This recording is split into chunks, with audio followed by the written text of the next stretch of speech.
नमस्कार, मैं विक्रम कुमार। मेरे गार्डन के जैसा आपका सारा परिवार खिलता, खेलता, खुशहाल और फलता फूलता रहे।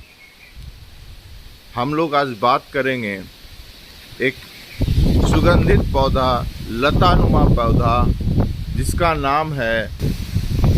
नाम ही बहुत प्यारा है, मधुमालती। मधुमालती एक ऐसा पौधा है जिसे आप गमले में भी लगाइए, ज़मीन में लगाइए, लता के रूप में और ज़मीन में आप उसको कट करके पौधे की तरह भी लगा सकते हैं। वो भी मैं आपको दिखाऊंगा। ये बहुत ही सुगंधित पौधा है, गर्म जलवायु का पौधा है, गर्मियों में खिलता है और इसे धूप चाहिए। खिलने के लिए 6-7 घंटे की धूप चाहिए। जैसे ये देख रहे हैं, ये पौधा ये कितना खूबसूरत है और फूलों से लदा हुआ है। आज की मौसम इतनी सुंदर है, इतनी सुंदर आज की मौसम है कि आप देखिए कितना झूम रहा है। तो देखिए इसके धूप का, यहाँ बात हो रही थी धूप की कि धूप कैसे लगेगा। तो ये यहाँ देखिए, ये पेड़ लगा हुआ है, पूरा पेड़ है और ये पौधा है। तो मैंने क्या किया है कि सारे पेड़ के जो ब्रांचेज हैं अनवांटेड, उसको मैंने कट कर दिया है। देखिए पूरी तरह से कट कर दिया, यहाँ से वहाँ तक। तो ये धूप इनका यहाँ से आ जाती है। ये देखिए ये धूप इनको मिल जाती है। यहाँ से पूरी धूप इनको, ये पूरब का फेस है तो इसलिए पूरब का सवेरे का धूप मिल जाता है इनको, और दोपहर का धूप इधर से मिलता है।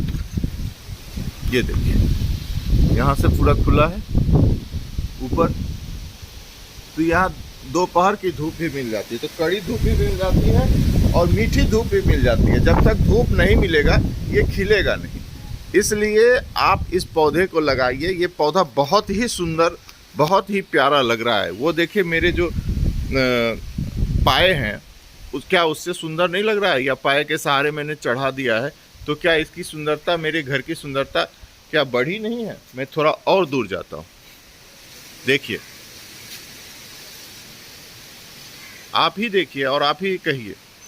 इसलिए आप मधुमालती लगाइए और आपके पास जैसा जगह है उस तरह से आप लगा सकते हैं। छत पर लगाइए, गमले में लगाइए, ज़मीन में लगाइए, लतानुमा लगा लीजिए या पौधा बना के भी रख सकते हैं। इसलिए आप मधुमालती को ज़रूर लगाइए और गुच्छे में खिलता है, बहुत दिन टिकता है, बहुत से बहुत दिन टिकता है।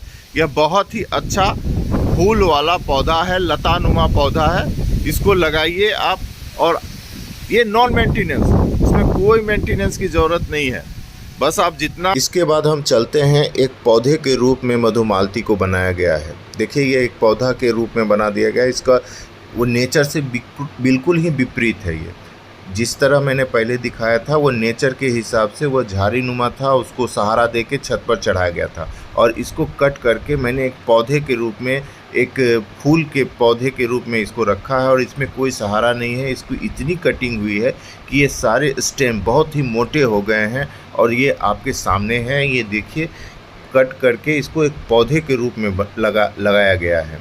ये देखिए इतना फला फूला है। देखिए इसकी फूलों से भरा हुआ है। तो अब जब कट कीजिएगा ना, तो ये सारा एनर्जी फूल देने में वेस्ट, अपना एनर्जी बढ़ने में वेस्ट नहीं करेगा, फूल देने में ये ज़्यादा अपना एनर्जी लगाएगा। और देखिए सारे स्टेम मोटे मोटे हैं। देखिए कितने मोटे मोटे स्टेम आपके सामने हैं। अगर आपके पास जगह कम है और आप लता के रूप में नहीं लगाना चाहते हैं, तो आप ज़मीन में भी पौधे की तरह मधुमालती को लगा सकते हैं। अब मधुमालती को हम तीसरे नेचर में दिखा रहे हैं। यह आपका टेरेस गार्डन कहिए या छत की बागवानी कहिए, ये मेरे छत पर लगा हुआ मधुमालती है। और इसको मैंने अपने घर का जो ईंटा बचा हुआ था, उसका मैंने टेम्प्रोरी एक क्यारी बनाया, उसमें किचन वेस्ट दिया और सारा किचन वेस्ट जब मेल्ट हो गया, सड़ गया और खाद बन गई, तो उसमें मधुमालती लगा दिया। और यह कितना बुशी है, यह देखिए। यह भी एक नेचर है और इसे हम गमला में भी लगा सकते हैं, लेकिन गमले की साइज़ थोड़ी बड़ी होनी चाहिए। बड़ा साइज़ होगा तभी लगेगा, छोटे साइज़ में नहीं होगा। कम से कम 18 से 20, यह देखिए ये इतना बड़ा गमला इसके लिए चाहिए। अगर आप चाहिएगा जो आपका नेचर मैंने ज़मीन में दिखाया था वैसा ही पौधा उस गमले में हो जाएगा, लेकिन गमला बड़ा होना चाहिए। ये भी देखिए कितना फला फूला हुआ है। ये ज़मीन में जो लगा हुआ था मधुमालती, उससे यह क्या इसमें क्या कम फूल है? देख लीजिए आप, ये छत पर है। और लेकिन इसका है कि इसका पिंचिंग करते रहिएगा तब ये ज़्यादा काम करेगा।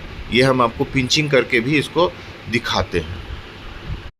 देखिए जहाँ ये टॉप है वहाँ पे आपको पिंचिंग करना है। अगर पिंचिंग हम यहाँ नहीं करेंगे तो ये उधर छत के उधर एस्बेस्टस है वहाँ पे चला जाता, और यहाँ पर इसकी जो एनर्जी है सीमित है। वो एक गमले में है या वो एक परमानेंट क्यारी नहीं है, टेम्प्रोरी क्यारी में है। तो इसकी ये ज़मीन में रहेगा तो ये कितना भी फैले उससे कोई फ़र्क नहीं पड़ता, लेकिन गमले में है तो इसकी एनर्जी सीमित है। इसका जो खाद पानी है, मट्टी है, वो सीमित है। अगर ये ज़्यादा बढ़ेगा तो फूल कम देगा और पेड़ ज़्यादा बड़ा हो जाएगा। इसलिए आप पेड़ को सीमित रखें और आप पिंचिंग करते रहें टॉप पर।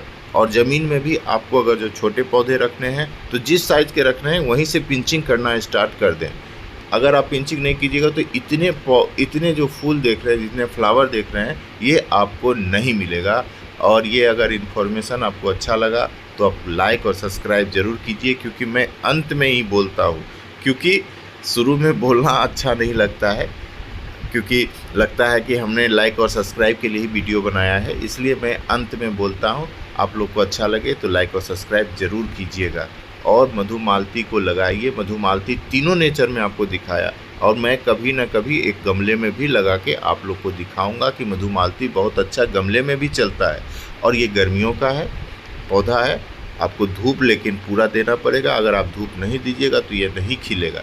इसलिए धूप, नमी, ये दोनों चीज़ मिलेगा, चाहे वो कहीं भी लगा।